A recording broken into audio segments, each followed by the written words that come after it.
Hello, welcome back to another video. You can see there, Sari sir, what are you doing there?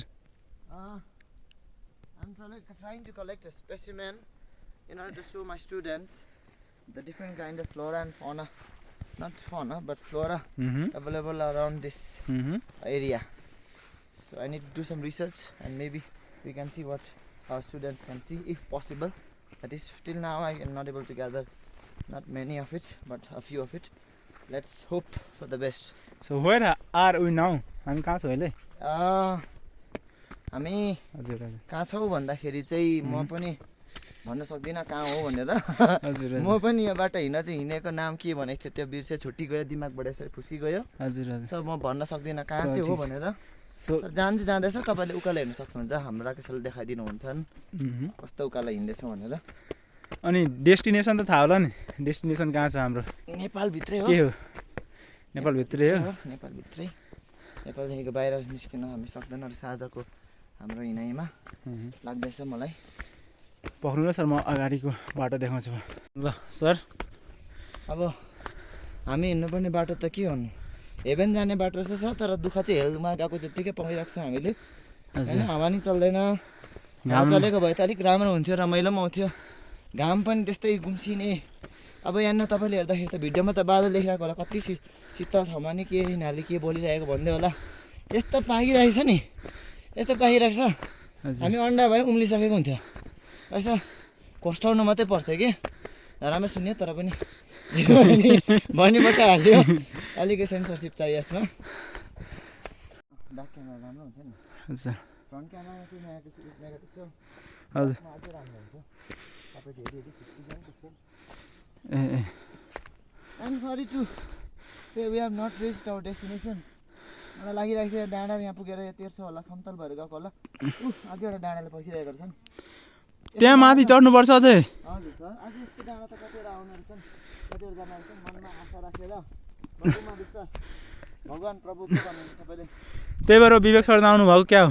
हजुर त्यही भएर विवेक sir आउनु भएन कि कसो? यत्रो हिरो उहाँलाई हामीले अब सहयोग गर्नुपर्नेमा हामी खिचिहाल्यो। गर्नु भित्रबाट नेचुरलिस्ट भन्ने कुरा जागेपछि अब नबसी नहुँदो रहेछ कि बाहिर निस्किनै पर्दो रहेछ। हजुर सास टेकाउने ठाउँमा पुगेपछि मात्र आफूलाई जीवनमा सन्तोष पुग्दो रहेछ भन्ने बुझिन्छ रहेछ। अन्त त्यही भएर के टिप्नु भएको सर? के थियो? अर्किडको भेराइटी रहेछ नि सर। अर्किडको भेराइटी? हजुर, अर्किडको भेराइटी नेचुरल अर्किड हो। हजुर। र यसको गिभन स्पिसिसहरू चाहिँ बनाउनु थाहा भएन, किनभने म यहाँको नेटिभ नभएकोले गर्दा, यहाँको लोकल मान्छे नभएकोले गर्दा हजुर हजुर कतिवटा अवस्थामा मलाई थाहा भएन। हजुर थाहा भएको कुरा कतिवटा सुनानी, कतिवटा नमिल्ने खालको अवस्थाहरू हुन्छ। जस्तै यहाँनिर गोखरो, पानी गोखरो पाउँछन्।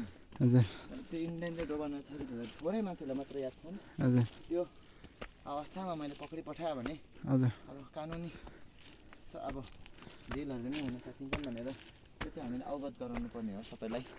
त्यसको भ्याल्यु धेरै राम्रो छन्। Okay sir. देख्न पाएँ, भाग्यमा हुनुपर्छ नि त्यस्तो कुराहरू देख्न। त्यो चाहिँ मेरो भाग्यमा रहेछन्, ठुलो ठुलो भाग्यमा रहेछन्, जे भयो नि। के हो त, कस्तो कुहिरो लागिरहेछ यो ठाउँको नाम नि सर? अलिक चेन्ज गर्ने बेला भएछ कि? यो पौवा भन्ज्याङ गरेर नि यसलाई हजुर कुहिरो भन्ज्याङ चाहिँ राख्नुपर्ने बेला भएछ कि? तपाईँले ठिक जग्गा नाम, ठिक जग्गालाई ठिक कुरामा राख्नुभयो। The name should be Kuhiro Bhanjyang instead of Pauwa भन्ज्याङ।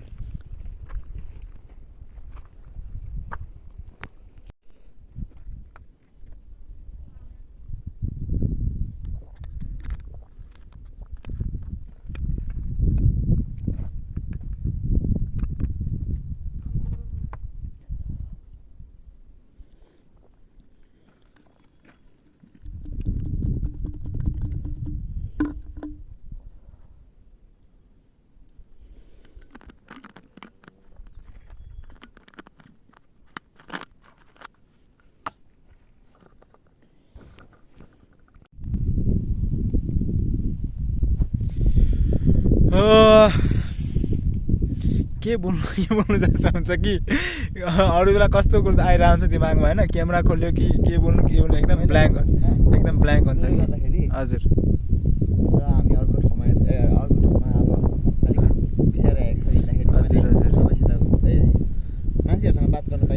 हजुर हजुर किनभने हामी हिँडिरहेको बेला गलेको पनि हुँदो रहेछ है हजुर हजुर के उका लागेको छ यस्तो ठाउँमा आइपुगेको छ यसरी हावा चलिरहेको छ यस्तो डिस्क्रिप्सन हेर्छु तर मलाई नदेख्नु त्यो कस्तो चिसो भयो त्यहाँ कस्तो शीतल भयो होइन वा अघिदेखि हिँड्दा थाकिरहेको थियो होइन यहाँ त एकदम टपमा आएर यस्तो चिसो भएको छ शीतल